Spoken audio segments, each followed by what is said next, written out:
ভারতও নির্বাচন চায়, অনেকে তারাও নির্বাচন চায়, গণতন্ত্রের দোহাই দেয়। আমি জিজ্ঞাসা করি, আপনারা কোন গণতন্ত্র কায়েম করতে চাচ্ছেন? ৭২ নাকি ৯১ নাকি ৯৬ গণতন্ত্র, নাকি ২০০১ গণতন্ত্র, যেই গণতন্ত্রের মাধ্যমে এই বাংলাদেশ ৫ বার দুর্নীতিতে চ্যাম্পিয়ন হয়েছে? এরকম গণতন্ত্র বাংলাদেশের জনগণ চায় না। সংগ্রামী বন্ধুগণ, এই ভোটের মাধ্যমে জাতির ভাগ্যের পরিবর্তন হবে না। এই জন্য আমাদের মহতারাম আমির বলছেন পিআর পদ্ধতির নির্বাচন দিতে হবে। যদি পিআর পদ্ধতির নির্বাচন দেওয়া হয়, এলাকায় এলাকায় যে দৈত্য দানব তৈরি হয়, পেশি শক্তি ব্যবহারের মাধ্যমে, কালো টাকা ব্যবহারের মাধ্যমে এক একজন এক একটা দানবে পরিণত হয়, এদের মাধ্যমে বাঙালি জাতি নিষ্পেষিত হয়, নিপীড়িত হয়। এই জালেমদেরকে আসার সুযোগ দেওয়া হবে না ইনশাআল্লাহ। এই জালেম মুক্ত বাংলাদেশ গড়তে হলে পিআর পদ্ধতির নির্বাচনের কোনো বিকল্প নাই।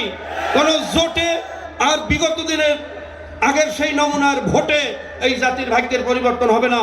মনে রাখবেন, ইসলামপন্থীরা যদি জোট করে, সিবিবি সহ বামপন্থীরাও জোট করবে, দুই ভাগে যখন দেশ ভাগ হবে, বিদেশি পশ্চিমা শক্তিগুলো ইসলামের বিরুদ্ধে অবস্থান গ্রহণ করবে।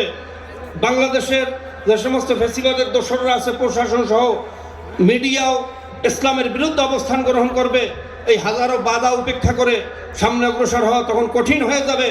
কাজী জোটেও মুক্তি নাই, ভোটেও মুক্তি নেই। মুক্তির একমাত্র পদ্ধতি হলো পিআর। আমি সকলকে উদাত্ত আহ্বান রাখবো, আজকে এই যুব কনভেনশন থেকে যাওয়ার পরে আমরা জাতিকে উদ্বুদ্ধ করব পিআর পদ্ধতির নির্বাচন দেওয়ার জন্য, এই আশাবাদ ব্যক্ত করে আরেকটা কথা না বলেই নয়। গত 2 দিন আগে দেখলাম বাংলাদেশের নতুন একজন মুফাসসিরে কোরআন আসছে, নতুন মুফাসসিরে কোরআন। তিনি তাফসীর করেছেন কোরআনের সাথে নাকি রাজনীতির কোনো সম্পর্ক নাই। আমি অন্তর্বর্তী সরকারকে বলবো, ওনাকে আমার মনে হয় বাংলাদেশের জাতীয় মুফাসসির হিসেবে ঘোষণা দেওয়া দরকার। আমরা এতদিন তাফসীর করে এটা পেলাম না যে কোরআনের সাথে রাজনীতির সম্পর্ক নাই। কোরআনের সাথে রাজনীতির সম্পর্ক আছে, আপনার সাথে কোরআনের সম্পর্ক নাই। আপনার সাথে সম্পর্ক হলো ওই মোদির সাথে, ভারতের সাথে। কোরআনের সাথে রাজনীতির সম্পর্ক আছে, এই কথা বাংলার জমিনে চলবে না। আখির দাওয়ানা আলহামদুলিল্লাহি রাব্বিল আলামিন।